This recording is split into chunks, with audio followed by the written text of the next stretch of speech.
c'est l'image publique, donc en général on a tendance à présenter l'actrice d'abord, mais je dirais que l'actrice c'est le 10% de la personne en fait. Je suis productrice et qui travaille dans la communication sociale depuis bientôt 5 ans et avec un background surtout en publicité, marketing, commercial. Donc je travaille dans la communication, toute une carrière et toute une vie dans la communication. Et à l'école, quand on me dit tu as commencé quand dans la communication, je dis mais depuis me fête, parce que ma mère nous a pris toute petite, ma soeur et moi, et nous étions derrière une caméra, derrière un micro, et dans les couloirs des stations de radio, elle travaillait, donc nous étions à l'école, hein. Donc j'ai été à l'école depuis petite en communication, et je dois dire que ça fait vraiment partie de ma vie. C'est très difficile de départir la vie privée et la vie professionnelle, parce que en éducation, en communication, et communication pour le divertissement aussi surtout, c'est beaucoup de fun, c'est beaucoup d'énergie, c'est très prenant, et ça, je pense que je peux me définir comme cette communicatrice pluridisciplinaire, et professionnellement c'est ça. Maintenant la personne, je préfère que quelqu'un le fasse à ma place, parce que je ne sais pas trop, mais je suis une introvertie bizarrement. 47 ans, mère de 3 magnifiques enfants, et qui sont des adultes maintenant, donc et encore jeune, je peux profiter de peu de tranquillité. Et une introvertie qui fait du théâtre, comme je vois sur scène, c'est la question, c'est toujours ça, non, c'est pas possible, tu n'es pas timide. Non, sur scène, je suis pas timide, mais en général, je suis quelqu'un qui n'aime pas sortir, qui adore rester chez moi, lire, dessiner. J'ai l'impression que je vais raconter des choses que je ne raconte pas en général ici. Hein. Dessiner, lire, écouter de la musique et passer des petits moments en famille. Et donc, c'est une introvertie qui fait de la communication de masse. Oui, donc ça fait différentes facettes de ta personnalité. Mais au fait, est-ce que tu te retrouves mieux sur scène? Tu es peut-être certainement plus à l'aise. La femme d'affaires, je dirais peut-être la femme active et derrière son bureau qui travaille, celle qui est sur scène, l'actrice. Au fait, dans lequel de ces personnages peut-être que tu te sens, je dirais, mieux dans ta peau? La communicatrice, point. C'est la communicatrice qui est sur scène, c'est la communicatrice qui produit un feuilleton, c'est la communicatrice qui produit Village Chanté, c'est la communicatrice qui a une réunion de staff, c'est la communicatrice qui tape sur les doigts de collaborateurs. C'est cette personne-là, ça c'est moi, c'est la communicatrice. Et l'aspect business est je ne dis pas un accident, disons que c'est une obligation, puisque si je veux être indépendant comme entrepreneur, entreprendre des productions, il faut bien que je puisse le gérer. Mais effectivement, si j'avais le choix, je ne serais jamais assise derrière un bureau à faire un budget ou à écrire un rapport. Je déteste écrire les rapports d'ailleurs. Donc, par contre, j'adore la finance. Je peux faire 12 heures d'affilée devant un projet, un budget. Donc, c'est ce côté introverti. Mais la communicatrice, c'est donc quelle que soit la forme. Pas forcément l'actrice, mais la personne qui communique, c'est vraiment... et je ne dis pas forcément qu'il faut avoir du monde autour de moi, etc. Si je suis en train d'écrire en introverti avec mon ordinateur, je suis en train de communiquer aussi. Avec moi d'abord, peut-être que je communique avec les autres ensuite, mais c'est encore une forme d'expression artistique et une forme de communication. Et même le dessin dont je parlais, ou la chanson dans laquelle La chanson aussi? Je me lance. Ah bon, c'est une nouvelle? Et encore une nouvelle, vous avez plein de nouvelles là aujourd'hui. Ouais. Comment est-ce que tu vois le mouvement féministe en général et aujourd'hui, même si peut-être toi-même tu n'es pas vraiment le genre impliqué, actif? Ça veut dire quoi impliqué active et ça veut dire quoi mouvement? C'est ma première réflexion là. Le mouvement féministe. Bon, moi je parle surtout de celles, et ceux aussi, parce qu'il y a quand même des féministes masculins aussi, c'est capable de dire comme ça, qui défendent un peu les droits des femmes. Il y en a certainement, mais ce que je veux dire, moi je parle quand même de tout cela, de toutes celles qui sont au devant de la scène, qui font partie de certaines organisations et qui défendent certainement les droits des femmes. D'accord. Tout dans la vie, il y a l'aspect politique des choses, l'aspect médiatisé, l'aspect organisationnel, etc. Et j'imagine que le féminisme, et comme tant d'autres thèmes, fait partie de ce type d'organisation, de structure de la société. Mais quand on dit féministe, je ne conçois pas en termes de mouvement et je ne vois pas tout de suite ce côté devant de la scène, ce côté militant. Il est nécessaire. Les plaidoyers sont nécessaires, ce côté visible et militant est nécessaire, mais le féminisme pour moi c'est beaucoup plus simple et plus profond que ça. Disons que là on parle d'un aspect des choses. C'est comme quand vous avez un produit que vous vendez, vous avez la campagne de marketing, vous avez vos lobbying auprès du gouvernement et pour faire de la douane, de machin, etc. Il y a divers aspects du même produit. Et donc c'est terrible de parler de féminisme peut-être en termes de produits, etc. Mais tout dans la vie, il y a ces diverses facettes. Donc le mouvement, comme de tout mouvement, vous avez sûrement constaté, je reste très, très, très loin.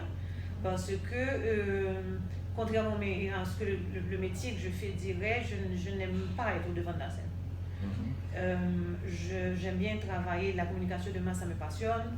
Le changement de comportement durable, ça me passionne, l'éducation, ça me passionne, et le faire par le divertissement aussi, c'est passionnant.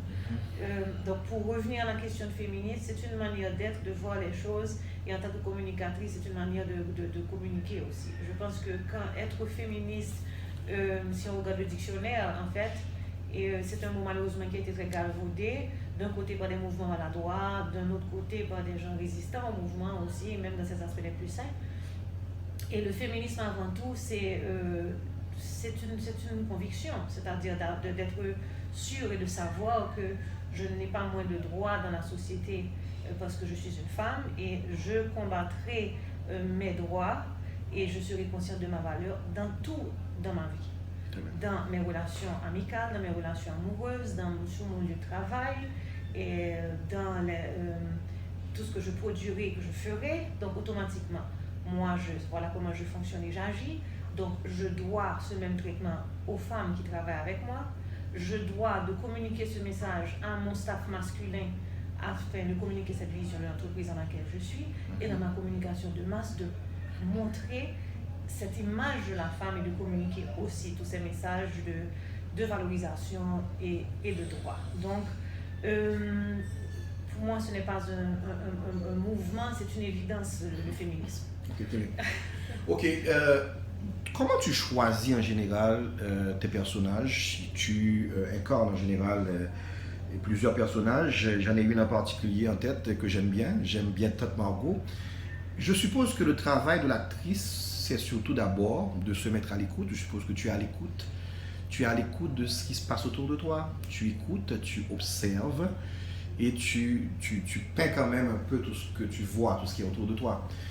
Comment se fait? Je suppose que c'est pas un travail facile quand même, de chercher, trouver les personnages. Et comment ça se fait en général? C'est facile, mais pas simple. Facile dans le sens que j'ai été élevée dans ce milieu. Je me souviens à 5 ans, quand l'Institut français était au bicentenaire, ma mère produisait des pièces de théâtre, j'étais en train de courir dans le couloir de l'Institut français. J'ai un souvenir, malgré l'odeur de la mer qui était tout près, j'ai un souvenir extraordinaire de l'Institut français de l'époque, avec des expositions de tableaux. La salle de spectacle était magnifique, n'était pas grande, mais donc pour moi, incarner un personnage, c'est naturel, ça fait partie, c'est comme, je sais pas, un fils de médecin devient médecin aussi, ou alors... c'est naturel pour moi d'incarner les personnages parce que j'ai été élevée dans l'observation de l'autre.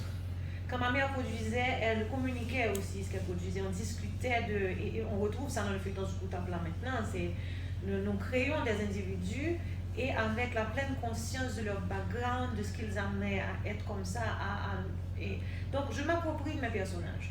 Ils viennent en grande partie d'observation, un peu de moi, un peu de choses que je n'oserais peut-être pas dire en tant que moi. Et le personnage est une occasion idéale de sortir d'un côté des facettes un peu plus agressives, qui je dis que ne sont pas mon quotidien et qui ne me dépeignent pas vraiment.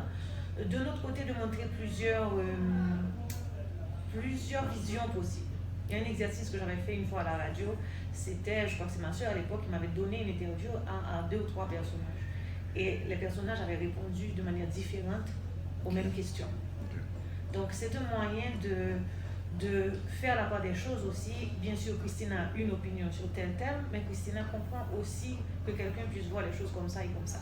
Donc c'est une manière de donner la parole aussi à plusieurs types de personnes. Et mes personnages sont choisis aussi en fonction d'une chose, et c'est une forme de féminisme aussi peut-être. Ce sont toutes des femmes fortes, avec des gros défauts, qui assument leurs défauts. Ce sont des femmes qui n'ont pas honte de qui elles sont, et qui le montrent et qui sont comme très bold, comme on dirait en anglais. Et c'est ça ce point commun entre mes personnages. Donc je me suis amusée vraiment à faire des caricatures de personnes qui vont vraiment dans les extrêmes, et pour pouvoir asseoir beaucoup plus fort ce côté, je suis comme ça, mais je suis quand même très à l'aise dedans. Donc il y a une prostituée dominicaine, et quand on va entendre le discours, cette dame est surtout une militante pour la relation haïtiano-dominicaine. Les gens s'attendent peut-être à peut-être des vulgarités, etc., ce qui en général n'est pas le cas pour ces sketchs-là. Il y a Marie-Claude qui est une lumena et qui a mangé sur tous les gouvernements. Contrairement à Marie-Claude se plaint que le gouvernement Jovenel n'a pas jeune manger. Et c'est dans le dernier sketch.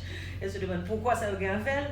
Donc c'est une occasion de parler de plein de thèmes locaux. Il y a Christina qui est sortie de sa coquille un petit peu autour de 2013 avec le festival Juste pour rire, parce que je ne jouais pas en tant que moi. Je trouvais que c'était beaucoup plus amusant ce que mes autres personnages avaient à dire. Maintenant, non, je parle maintenant. Il y a Tante Margot, une petite vieille qui a une bouche qui lâche. Donc, elle, à son âge, ça ne la dérange pas de dire n'importe quoi, ce qu'elle veut, quand elle veut. Donc, c'est une expression très forte, féminine, et moi, je m'amuse follement. Je m'amuse follement. On suppose. Parce que et je me suis vraiment approprié ces personnages-là. C'est-à-dire que c'est le jour où tu veux inviter Tante Margot à Buzz Magazine, tu ne vas pas reconnaître la personne qui est assise en face de toi. Oui, il faut, certainement, on va c'est une autre personne. On va y passer, La prostitution en Haïti se pratique aujourd'hui à différents niveaux dans notre société et sous différentes formes. Et est-ce que tu peux faire pour nous un tableau, surtout que c'est clair que l'actrice aussi, par rapport à ce qu'on disait tout à l'heure, bon, tu as ta lecture, hein, tu vois, tu es quand même très sensible à ce qui se passe autour de toi. Définitivement, surtout que je travaille dans la communication sociale. Il ne faut pas oublier aussi que tout ce qu'on produit avec Village Chanté, avec Zokuta, nous sommes dans l'éducation sexuelle, nous sommes dans les questions de genre, nous sommes dans la violence, la protection de l'enfance et le planning familial. Ce sont tous des thèmes qui sont liés, très très liés, et où on retrouve le thème de la prostitution. Des enfants maltraités, des enfants de rue et finissent souvent en prostitution. La question d'éducation sexuelle aussi. Donc, ce sont des thèmes que nous touchons dans le social et que nous ne pouvons pas nier. Donc, ma lecture, toute société qui est aussi pauvre, toute société économiquement aussi faible, bien sûr, c'est une société où la prostitution est très présente. Et on touche encore quitte à être en train de rabâcher ce qu'on entend constamment dire à la radio, mais tant qu'on a un État aussi faible, tant qu'on a un État aussi corrompu, tant qu'on a une société aussi pauvre, une misère aussi forte, mais bien sûr la prostitution sera présente. Elle est là effectivement sous toutes sortes de formes. J'ai rencontré des prostituées hommes, je n'imaginais pas que c'était ça, mais de jeunes garçons qui nous font des avances. Ce sont des trucs que je n'avais jamais vu au sud de ma vie, je ne sais pas si j'avais été protégée, mais c'est parce que je suis une femme d'âge mûr maintenant que j'ai vu cette réalité en face. On se rend compte qu'elle est effectivement à divers niveaux, et on ne va pas entrer dans les détails. Mais notre situation économique, la situation économique du pays, ça va continuer, ça va aller en augmentant. Certains c'est ce qu'ils ont trouvé pour sortir du trou. D'autres sont partis au Chili. Certains vont se suicider, tomber en dépression. D'autres vont se battre, réussir ou peut-être ne pas réussir. Oh mon Dieu, ce sont diverses manifestations d'une société malade, d'une société d'un pays qui se meurt et d'un État irresponsable depuis des décennies. Et donc je ne pense pas que je puisse avoir un apport particulier en disant ma vision et faire une analyse philosophique. Je suis juste super désolée de constater cette déchéance.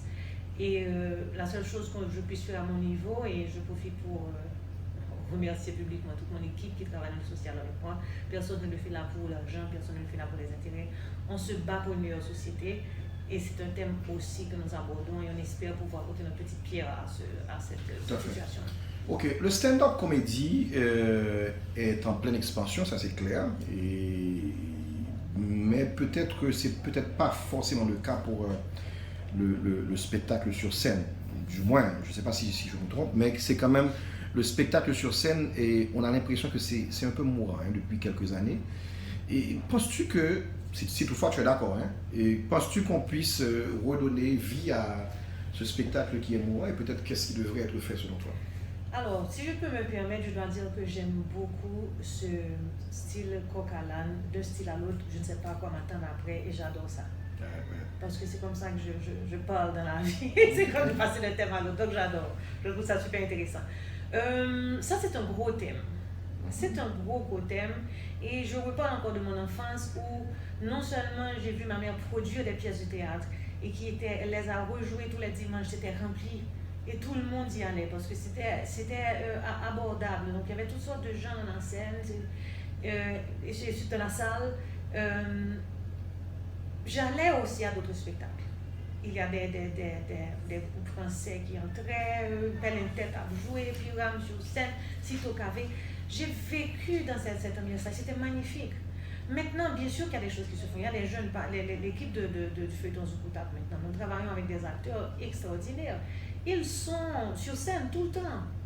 Ils jouent à Le Village, ils jouent à Focal, ils jouent. Mais c'est encore très fermé.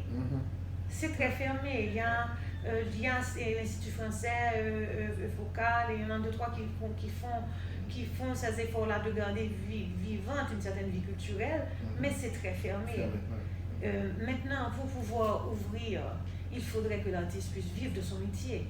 Il faudrait que ce soit bien payé. Pourquoi un acteur extraordinaire comme ceux avec lesquels je travaille là ne peut pas toucher comme un DJ? Et excusez-moi, sans citer de nom, mais ces chansons dénigrantes, dégradantes, dégueulasses que les gens rabâchent sans arrêt, répètent et dansent. Et qui traînent un public. Voilà, et sont subventionnés, payés. Ok, mon a cherché la vie, c'est très bien, il y a une manière plus saine de le faire. Et puis que je rencontre des artistes qui sont dignes de Hollywood, qui travaillent là, qui font des pièces de théâtre, qui travaillent dur, qui travaillent fort et qui gagnent une misère. Parce que, donc encore une fois, c'est comme pour la prostitution, c'est comme voilà ce qu'un État faible et pauvre donne. Et il y a aussi, c'est pas seul, la prostitution n'est pas la seule conséquence. Une autre conséquence de cet état des choses, c'est la médiocrité aussi que nous cultivons. Comme je dis comme pays, d'accord. Donc oui, bien sûr, il y a de quoi faire revivre le théâtre. Pourquoi? Parce que les talents sont là, les idées sont là. Mon équipe et moi, ici, dans ce petit bureau que vous visitez aujourd'hui, nous sommes une boîte à idées, à création. Il y a trop de choses qu'on a envie et qu'on peut faire. On ne peut pas tout faire. Nous avons choisi notre créneau, nous allons dans l'éducation pour la santé, le divertissement pour l'éducation, etc. Mais, mon Dieu, ce ne sont pas les talents et les idées qui manquent. Ce qui manque, c'est des gens qui puissent croire dans ces talents, les subventionner et les valoriser. Que les gens arrêtent de dire « Ah, son artiste ». Non, c'est un artiste et ça doit être dit avec respect. Et il manque des salles de spectacle. Des bonnes salles de spectacle. On n'a pas besoin de salles de 1000 places si on ne peut pas les payer maintenant, mais une bonne salle de 250 personnes et un amphithéâtre comme celle de l'Institut français autrefois. La salle de Triomphe, où est-elle? Pourquoi on n'ouvre pas? J'ai joué au Triomphe pour le Cari Fiesta. C'est une super salle. La sonorisation est la meilleure que j'ai rencontrée en Haïti jusqu'à présent. Où est-elle? Parce que c'était l'espoir de beaucoup d'artistes de pouvoir se produire dans une bonne salle. Oui, il y a de l'espoir pour faire vivre, mais il faut beaucoup d'énergie et beaucoup d'artistes sont en train de se décourager et cherchent à partir. Donc voilà, donc nous avons besoin de salles de spectacle, de personnes qui y croient et de respect pour le métier et d'encouragement pour ces artistes-là, pour résumer. Justement, ça m'a donné une idée, ce que je voulais quand même, c'est important quand même en t'écoutant parler de tout ça, donc ça veut dire que là, le feuilleton qu'on écoute à la radio, les gens doivent quand même se mettre en tête que là, en termes de préparation, c'est toute une cuisine avec, je suppose, et des planifications bien précises, à quel moment tel élément intervient, à quel moment peut-être il faut peut-être... Cette cuisine de Zukuta, tu peux nous en parler un peu? Je suppose que, par exemple, par rapport au choix, et à quel moment on introduit tel élément, à quel moment peut-être ce message peut passer, mais ne peut pas passer. Comment ça se fait en général? Nous avons 156 épisodes de maintenant en juillet 2020, d'accord? Et nous sommes en pleine production là maintenant, en plein rush. Et ces 156 épisodes sont étalés dans une petite grille, dans des petits carreaux, comme j'aime les appeler, où nous savons pertinemment ce qui va, pas dans les détails, mais dans les grandes lignes, ce qui va arriver à qui, quand, quoi, pourquoi. Et parce que l'idée c'est de montrer, de raconter la vie d'un personnage qu'on appelle le personnage transitoire. Et c'est ce que nous appelons le Zukuta, d'où le nom, non? C'est-à-dire que ça porte la théorie que nous sommes tous des boiteux, personne n'est parfait. L'essentiel c'est dans quelle direction nous allons. Donc on raconte la vie de cette personne-là, donc il faut raconter ce qui lui arrive, les bêtises avec leurs conséquences, les bonnes décisions avec leurs conséquences. Donc c'est ça, nous avons 4 histoires, 4 trames et 4 personnages transitoires, ou parfois c'est un duo de transitoires qui est de Zukuta et et on assiste à leur vie en fait. Donc c'est ce que c'est et il faut que ce soit, tout comme on dit aux gens, planifier la vie, nous planifions leur vie aussi, puisque on sait très bien où on veut aller avec eux. Et c'est une grosse cuisine, nous avons 4 écrivains, dont 2 écrivains en chef. L'un est vraiment dans le texte, c'est un amoureux de la littérature du texte et du texte parfait, en fait, c'est très amusant parce que je me bats beaucoup avec lui. Et parce qu'il y a à côté, je dis pourquoi je me bats avec lui, c'est qu'il y a à côté ce qu'on appelle les gardiens de la méthodologie, c'est le deuxième écrivain en chef, qui est celui qui défend la méthodologie aussi. Donc il y a toujours, c'est le combat du littéraire et de la belle idée et du on ne peut pas aller là parce qu'on a une manière de fonctionner. Donc je dis combat, c'est disons un équilibre, un mélange, parce que les deux sont très importants. Si on se met à tomber dans le prêchi-prêcha, ou alors d'être trop prudent et trop politiquement correct, etc., nous allons passer à côté de l'essentiel. Donc il faut ce créatif-là pour nous tirer les oreilles de temps en temps et pour dire écoutez, relax, j'ai une idéologie. Et de l'autre côté, quand ça déborde de l'autre côté, il faut. Donc on a ce bel équilibre-là, 4 écrivains. L'équipe de production, 3 personnes. Si on parle d'éditing et de montage, 5 personnes aussi. Donc l'équipe de production incluant production et montage, 5 personnes. C'est une grosse machine. Mais bien sûr, nous avons une trentaine d'acteurs, dont 18 principaux. Nous avons une administration, chargée de logistique, un chargé de projet.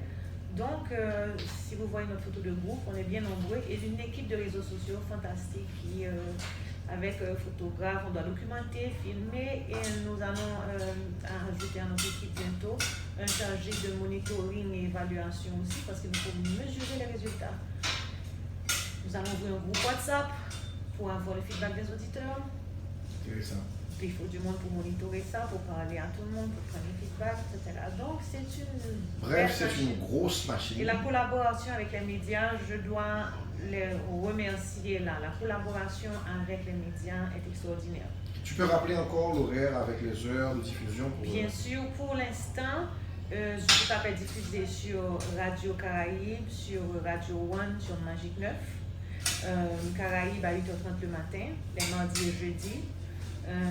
Magique 9 à 3h dans l'école Laguet, les mardis et jeudis. Et à Radio One, tout juste après Chocarella, 10h30, mardi et jeudi. C'est logique dans la semaine, mardi et jeudi, mais c'est un hommage pour moi aussi à Relève, voilà. Oui, mardi, jeudi, on se souvient des mardis à jeudi. Et Magique 9, quand je demandais à quel horaire vous pensez, Franz Duval m'a dit mardi, jeudi 3h. 3h. Et dimanche, reprise à 3h. Ça m'a beaucoup ému cette proposition et cette décision-là. Tout à fait. Tout à fait. Bon, mais très intéressant et tout ça, et on a appris des choses aujourd'hui. Bon, maintenant, les perspectives, je sais que d'habitude, pour la fin de l'année, il y a toujours un stand-up comédie. Apparemment, cette année, ce ne sera pas le cas. C'est le focus Zukuta. C'est le focus Zukuta, il y a beaucoup de travail, on veut vraiment bien asseoir ce projet. On va y aller très fort en marketing cette fois-ci, vous allez nous voir souvent, partout. Et nous allons diffuser dans une vingtaine de stations de province. Et donc, on est en train de préparer ceci maintenant, de faire le tri, de choisir, de préparer la promotion. C'est toute une logistique aussi. Je dois dire que si, côté artistique, je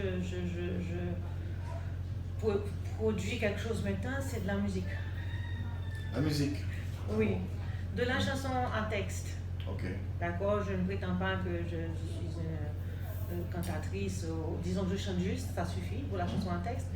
Et encore une fois, ma mère, c'est vraiment quelqu'un qui a été au centre de ma formation, je dirais, et à plusieurs niveaux. J'ai été élevée en écoutant Georges Brassens, Jacques Brel, et toutes sortes d'humoristes aussi, dont certains chantaient et tout, et ça m'a toujours fascinée. Et plus proche de nous, il y a Linda Lemay, une Canadienne, qui a de la chanson en texte à la fois humoristique et sur divers thèmes très, très profonds. Manu Charlemagne, Paris. Je me suis dit, mais si je veux me faire plaisir vraiment maintenant, j'écris des chansons et je me dis, mais pourquoi ne pas les chanter? Moi, j'ai l'habitude de la scène. Donc, je les ai toujours introduites dans mes spectacles. Toujours. Et mon premier spectacle télé décollé en 2005, le premier spectacle, je dirais, indépendant, puisque avant je jouais beaucoup avec Capo H. Georges.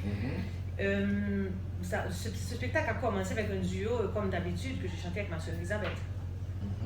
Et donc, on a toujours eu de la musique dans nos spectacles de comédie. Et là, je me suis dit, tiens, et de mon dernier spectacle solo en décembre, j'avais au moins 5 ou 6 chansons dedans.